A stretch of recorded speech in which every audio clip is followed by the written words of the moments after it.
Apakah akibat diremehkan Toprak hengkang dari Yamaha? Telah terungkap bahwa Toprak Razgatlioglu dari SBK akan meninggalkan Yamaha pada akhir musim ini dan akan bergabung dengan BMW mulai musim depan pada 2024. Pada 2020, dia pindah dari Kawasaki Puchetti Racing ke Pata Yamaha. Tahun berikutnya, dia menjadi juara SBK, memberi Yamaha gelar dunia SBK pertama sejak Ben Spies. Toprak telah bersama Yamaha selama 4 tahun. Dia telah benar-benar menjadi wajah Yamaha dan ketika tampaknya dia akan berada di tangan yang tepat untuk masa depan, dia tiba-tiba pindah ke BMW. Keputusan ini mengejutkan paddock SBK. Mengapa Toprak memutuskan untuk meninggalkan Yamaha? Konon salah satu alasannya adalah tes MotoGP yang diadakan pada bulan April bersama Yamaha.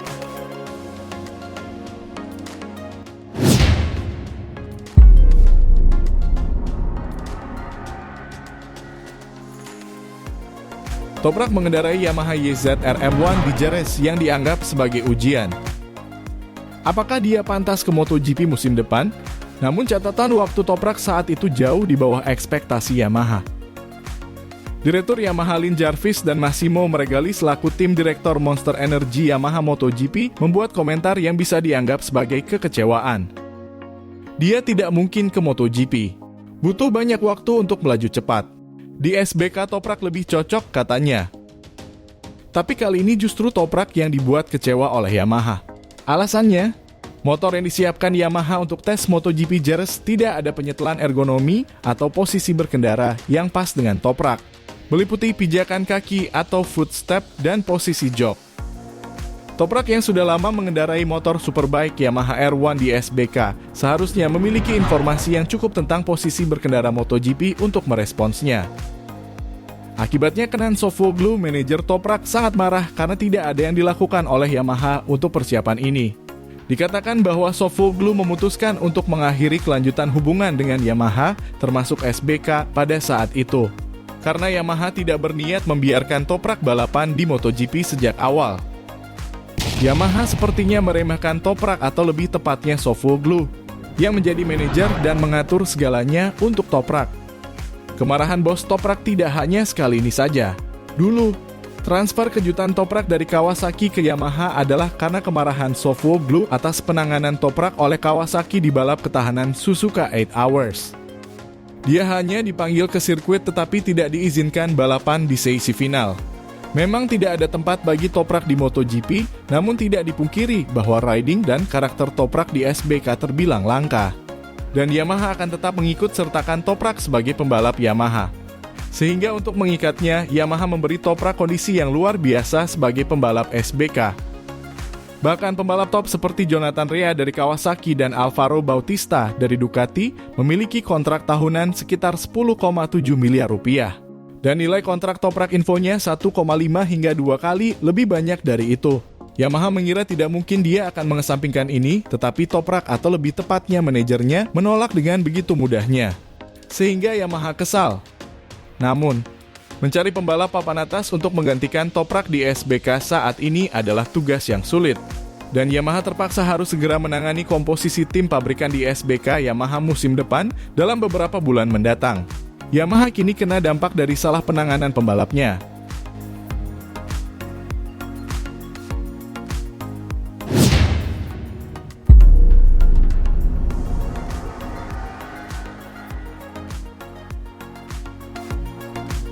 Selain masalah tes MotoGP, Toprak dan Sofuoglu menuntut agar Yamaha dibekali dengan mesin yang mampu menang, di mana Yamaha terlihat tertinggal dari rivalnya baik itu di kelas SBK maupun MotoGP. Toprak meminta modifikasi drastis pada Superbike YZF R1 yang kini masih memakai desain lama di SBK. Baik dari komponennya termasuk mesin tidak lagi mampu menunjukkan daya saing kelas 1. Tuntutannya adalah pembaruan model motor. Di sisi lain, mengingat situasi ekonomi dan dunia saat ini, Yamaha tidak mungkin mengembangkan R1 yang benar-benar baru hanya untuk SBK. Yamaha pasti mengatakan kendala mereka untuk mengembangkan motor SBK akibat kondisi krisis melanda dunia. Sekitar setengah bulan sebelum kontrak dengan BMW terungkap, Toprak mengatakan, Yamaha tidak akan memperkenalkan R1 baru musim depan. Dalam situasi seperti itu, bagaimana meningkatkan daya saingnya di masa depan? Ini akan menjadi masalah besar. Melihat kondisi musim sebelumnya yang gagal mempertahankan gelar dunia, sepertinya Toprak sudah menyerah pada kondisi Yamaha saat ini.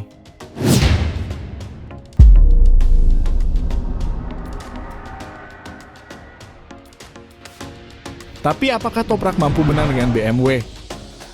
Sejarah SBK BMW dapat ditelusuri kembali ke tahun 2009, di mana hingga saat ini belum pernah memenangkan satupun gelar. Sementara posisi terbaik adalah peringkat ketiga oleh Marco Melandri pada tahun 2012.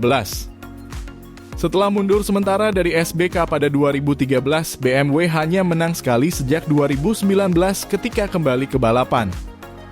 Melihat balapan baru-baru ini, BMW adalah yang paling lambat di antara pabrikan yang ikut serta di SBK. Dan masalah teknis selama balapan sering muncul, seperti masalah kelistrikan dan berhenti karena perawatan yang buruk lainnya yang sering terjadi. Oleh karena itu, sulit untuk mengatakan bahwa BMW adalah motor pemenang yang dicari Toprak. Jadi mengapa Toprak atau lebih tepatnya sang manajer, Sofuoglu, lebih memilih BMW daripada Yamaha? Sesuatu yang tidak pernah diduga oleh para petinggi tim Yamaha SBK. Awalnya, BMW tampaknya tidak menganggap serius tawaran Toprak dan manajernya. Selama SBK seri Catalunya di minggu pertama bulan Mei, Sofuoglu dan Direktur BMW Mark Bongers terlihat melakukan kontak. Meskipun benar-benar hanya minum kopi bersama atau bisa dikatakan pembicaraan yang tidak terlalu serius. Bahkan Bonger sendiri mengatakan bahwa dia tidak pernah serius membahas transfer atau kesepakatan dengan Toprak. Namun segera setelah balapan, pendekatan Sofuoglu menjadi lebih intens dan BMW menyadari bahwa manajer Toprak serius dalam hal ini dan menegaskan niatnya yang sebenarnya. Fakta bahwa kesepakatan sebenarnya diumumkan hanya 2 minggu kemudian menunjukkan betapa impulsifnya atau keputusan yang terburu-buru tanpa memikirkan akibatnya yang dilakukan Sofuoglu. Dan mengapa BMW menganggap ini sebagai kejutan dan peluang? Yang jelas mereka siap menerima Toprak. Pembalap juara, BMW ibarat menemukan berlian yang dijatuhkan oleh pabrikan Yamaha.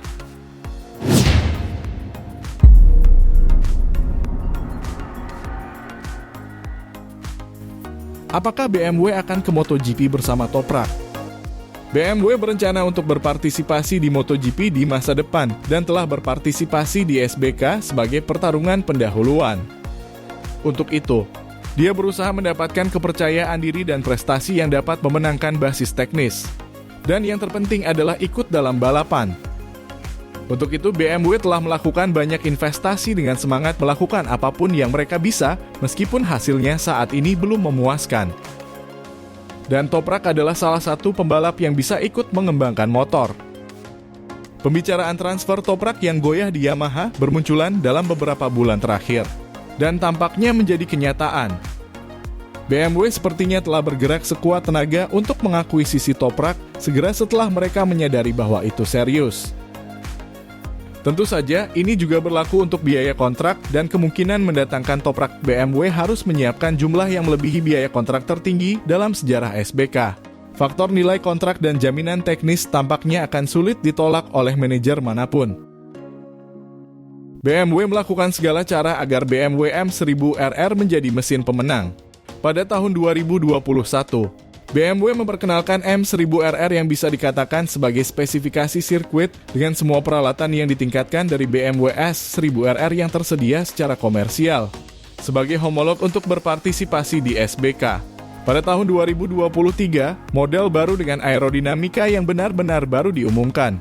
Tetapi mungkin BMW berjanji akan memperbaruinya sebagai model baru lagi pada tahun 2024 seiring dengan perpindahan Toprak dari Yamaha. Ini berbeda dari rentang normal peluncuran motor baru yang dijual di pasaran. Tetapi sama seperti Kawasaki yang memperkenalkan sistem asupan variabel ke Ninja ZX-10RR musim ini dan dihomologasi sebagai model baru, BMW akan meningkatkan power motornya musim depan dengan bekerja di sekitar mesin. Mungkin racikan ini yang membuat Toprak tidak berpikir lama untuk bergabung dengan BMW yang lebih bisa menjanjikan motor dengan perubahan berkelanjutan dalam pengembangan. Ini karena Toprak dan Sofuoglu serius meminta pabrikan untuk merespons level peningkatan performa motor yang tidak diberikan oleh Yamaha.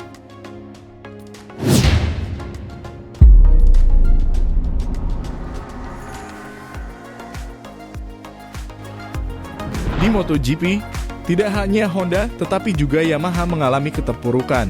Dan desas-desus terus terdengar di paddock bahwa Fabio Quartararo yang merupakan andalan tim akan keluar dari tim karena ketidakpuasan dengan Yamaha.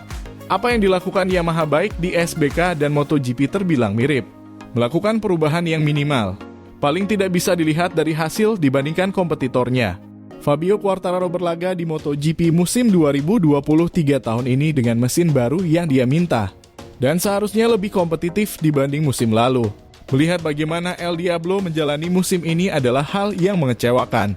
Belum lagi kemenangannya bahkan podium hampir tidak pernah diraih pada putaran kedua di Amerika Serikat. Dan setelah itu sulit untuk finish di urutan 10 besar. Kondisi ini mungkin akan sulit diterima Quartararo, seperti halnya Toprak di Yamaha SBK. Namun jika tidak di Yamaha, siapa tim yang mau menerima Quartararo?